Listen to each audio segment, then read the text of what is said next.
Brighton won, Newcastle United won at the Amex last night in the Premier League. Not a great performance, if I'm honest. Certainly the first half. But I did say before the game I would be happy to come away from the Amex with a point. And that's exactly what we did. So let's take a look at the game. This is the review.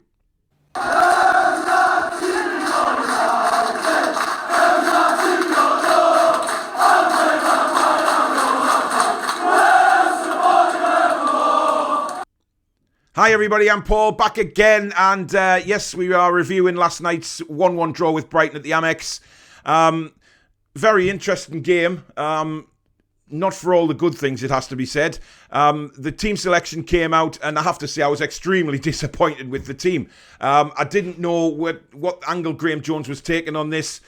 He didn't seem to have learned from the previous two games.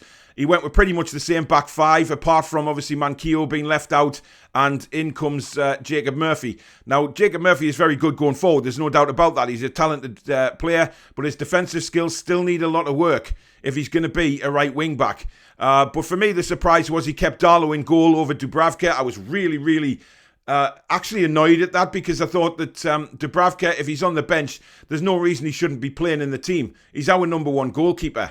And then, of course, going with the same centre-backs as Kraft, Lascelles and Kieran Clark, big mistake for me, and Ritchie at left wing-back. Now, I said in the preview show that I did that Lamptey would certainly be starting for Brighton because he's fit again, and they would target that side of the pitch. And without a doubt, they did that in the first half, Brighton. Lamptey ran a mockery sometimes, constantly taking on Ritchie and getting crosses in, which was disappointing. But we managed to hold out. But I didn't understand his logic behind that back five again. In midfield, Shelvey came back to go alongside Isaac Hayden, which for me was an interesting choice as well. You then have Almiron coming back. You've then got, obviously, St Maximin and Callum Wilson up front. But the first half, Callum Wilson never got a sniff because we just didn't have the ball. We just did not have the ball. And what frustrated me was the fact that we didn't pressurise Brighton at all. Again, they're allowed to pass the ball around the defence and move forward in their own time, in their own space. You know, you look back at the Man United game yesterday against Manchester City, and every time Man United had the ball, the Man City players were all over them. Absolutely all over them, and panicking them into making mistakes. But we didn't do that. We just sat off. It was a little bit different in the second half, I have to say. We did sort of press them a bit more. But that first half, at one stage, they put the possession figures up on the screen, and we had 4% possession in a 5 or 10 minute spell. That's just not good enough in the Premier League, and it never will be. You know, we have to do something about that, and I think the new manager obviously will. He'll have looked at that yesterday and thought, this isn't the way I want to play football. This isn't Eddie Howe's... This isn't how Eddie Howe plays football. You know, you look at his Bournemouth team, they don't sit back like that. They try and win football matches. But we clearly went down there for the draw. And it's disappointing because the first half, we were just ranked bad. Ranked bad. It was almost boring. You know, yes, Brighton didn't really threaten us. They had a few opportunities.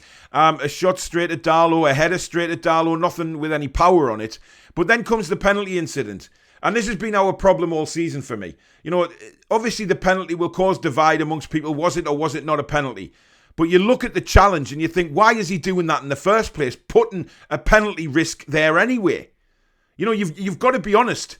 He did clip Trossard. There's no doubt about it, because when he swept his leg in, the knees collided. Now, yes, Trossard made the very best of it, but, you know, if that was at our end and you'd want Callum Wilson to do the same. You know, you feel the contact like that, you go down. But I thought the way he went down was a little bit extravagant, pulling his left leg away as if he just completely lost it. But for me, Kieran Clark should not be making a challenge like that in the 18-yard box. And we've been punished for that numerous times this season.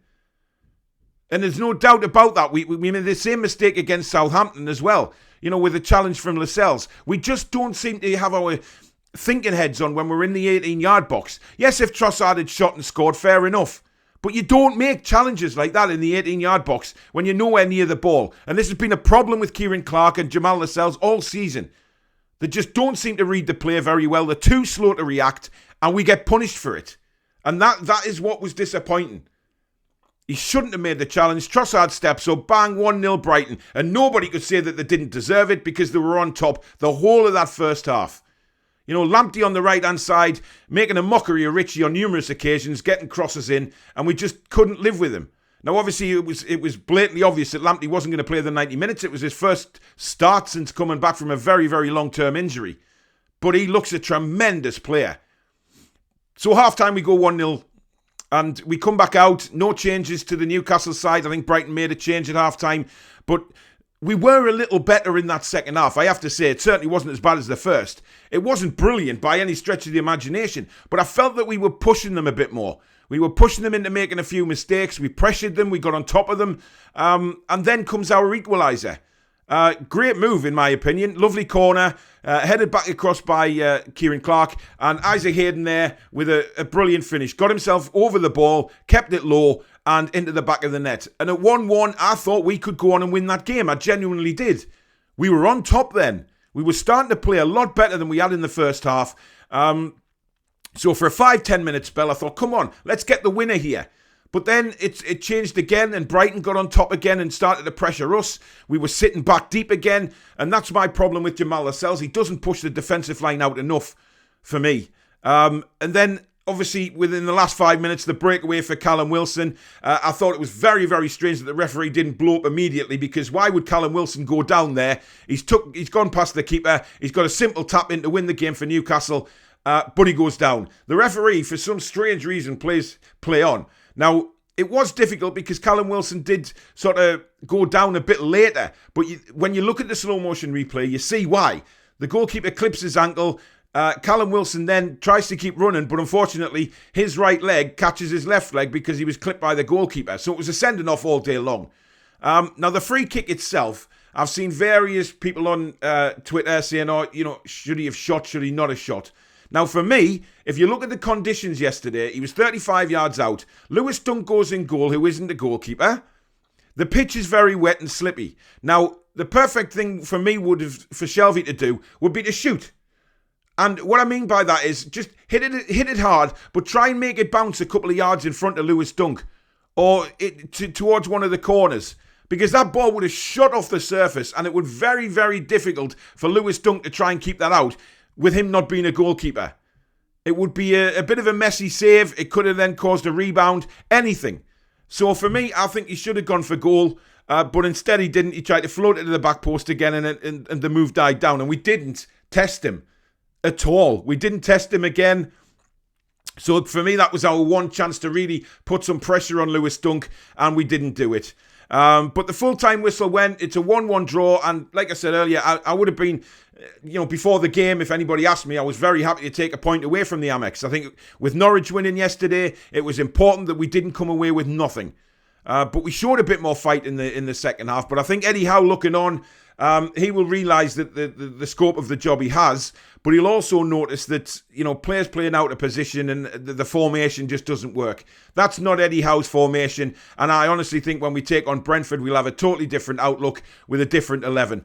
I have a feeling that Shah and Fernandez will come back into the fold because obviously the slate is wiped clean with a new manager, and it's Eddie Howe's opportunity to stamp his authority and say, look, this is how we're going to go.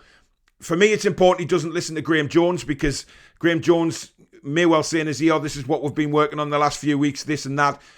But for me, Eddie Howe is his own man. And from what I've heard about Eddie Howe, he does things his way, nobody else's. So he will tell the coaching staff, this is how we're going to do it. This is what I want you to work on with the players. And that for me, will drive the players forward into a new dawn, if you like. Get rid of this Bruce Ball stuff and really start moving forward.